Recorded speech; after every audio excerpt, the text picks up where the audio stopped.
Salut les amis, aujourd'hui nous allons parler de trois problèmes qui enfreignent ou bien qui bloquent l'évolution ou bien l'entrepreneuriat en Afrique francophone. Oui, nous allons aborder trois côtés principaux. Oui.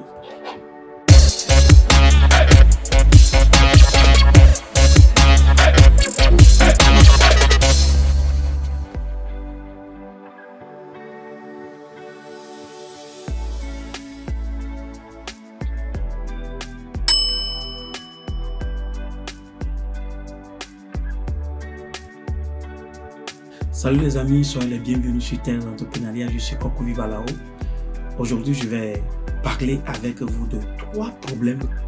Oui, trois problèmes qui bloquent l'entrepreneuriat, qui enfreignent l'entrepreneuriat, l'évolution de l'entrepreneuriat dans les pays francophones.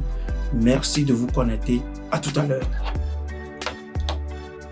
Les trois problèmes que nous allons aborder aujourd'hui sont des problèmes qui indiquent l'évolution de nouvelles entreprises qui se créent tous les jours. Le premier problème à aborder sera la malhonnêteté.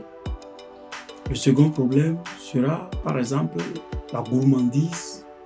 Oui. Et le troisième problème qu'on peut aborder, on va aussi débattre est le problème des conditions de travail non définies. Les conditions de collaboration non définies dès les débuts. Oui, nous avons souvent ce problème dans la société. Nous les voyons tous les jours avec des gens qui tentent de se mettre ensemble et qu'à la fin, ça fait que les entreprises échouent. Merci. Le premier problème que nous allons aborder est la malhonnêteté. Oui, la plupart des entreprises, surtout en Afrique francophone, ont ce grand problème. Quand vous rencontrez un entrepreneur, le premier problème qu'il aborde est le problème de la malhonnêteté, soit de ses employés, soit de ses collaborateurs. Je ne sais pas si vous avez déjà entendu parler d'une de ces histoires qui dit que oui, on a commencé une entreprise ensemble, il a tout raclé et il a disparu. Le problème de la malhonnêteté. Je vous dis, entre-temps, j'ai collaboré avec un monsieur et au cours de notre collaboration, nous nous sommes rendus compte que chaque temps, il y a de l'argent qui échappe. Et c'est une collaboration ça fait un moment qu'on a fait cette collaboration pour travailler ensemble. Et à chaque moment, il me dit, on doit verser de l'argent ici avant que le dossier ne passe. On doit verser l'argent ici avant que le dossier ne passe. Mais tout cet argent que je versais était pour lui-même. Vous voyez, il y a une sorte de... Il te dit que non, si on ne verse pas l'argent, ça ne va pas passer. Mais il ne verse pas l'argent aussi de façon réelle. Personne ne lui demande pas de l'argent. Donc c'est par malhonnêteté que lui, il exploite la situation et il te dit non, on doit verser l'argent ici.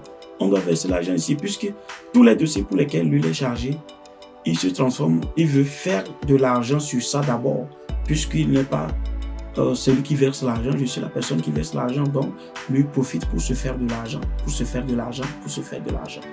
Ou soit, si ce n'est pas ce cas aussi, il y a aussi la malhonnêteté du côté du vol régulier, le vol régulier qui se répète dans les entreprises. Donc, le second point que nous allons aborder est de la gourmandise.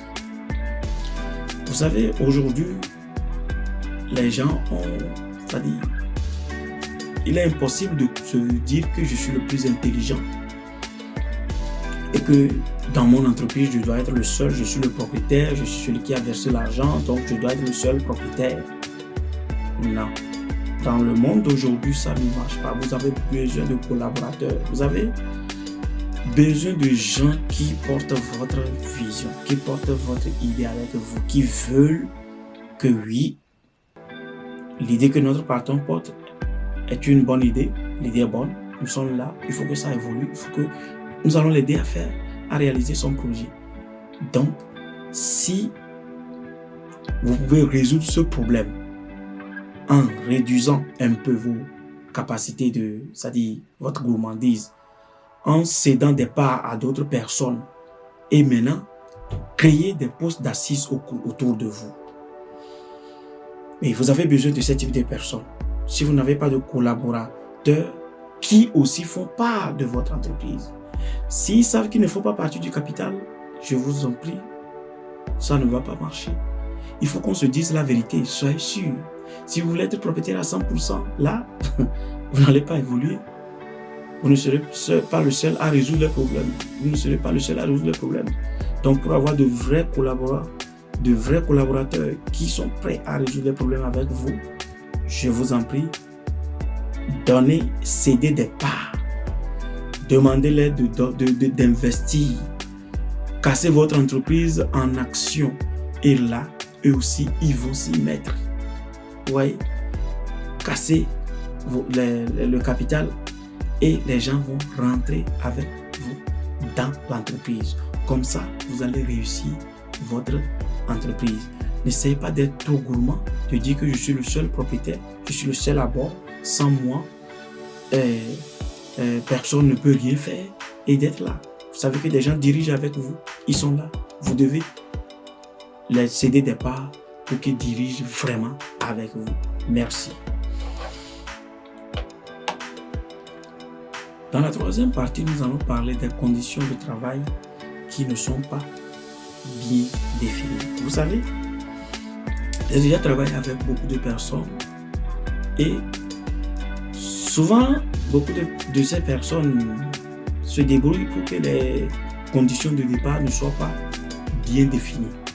Et à la fin, quand il va avoir un problème, ou bien si votre statut, vous demandez à ce que votre statut change, ils vont refuser parce qu'ils ne vous ont rien promis. Aujourd'hui, les choses ont changé. Les gens sont très intelligents.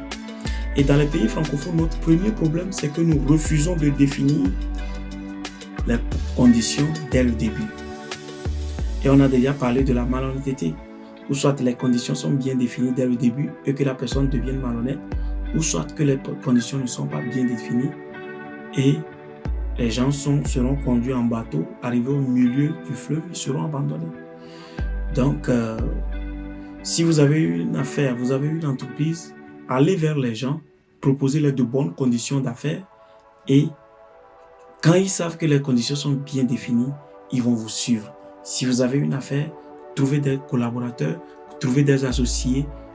Les bonnes conditions que vous allez bien poser vont les amener à vous suivre et ça va changer votre statut aussi. Ça va vous amener à réussir quelque chose, à réussir votre affaire, à réussir votre entreprise. Donc, mettez de bonnes conditions, que ces conditions soient bien notariées, que vous ayez des gens, c'est-à-dire des gens de loi qui vont notarier, oui, je travaille. Après 1 an, il faut que les choses évoluent. Après 2 ans, il faut que j'ai un tel statut, il faut que mon salaire évolue et il faut que je sois propriétaire des pourcentages dans l'entreprise. Donc, je vous en prie, c'est ce que j'ai pour vous aujourd'hui. Merci. Bye.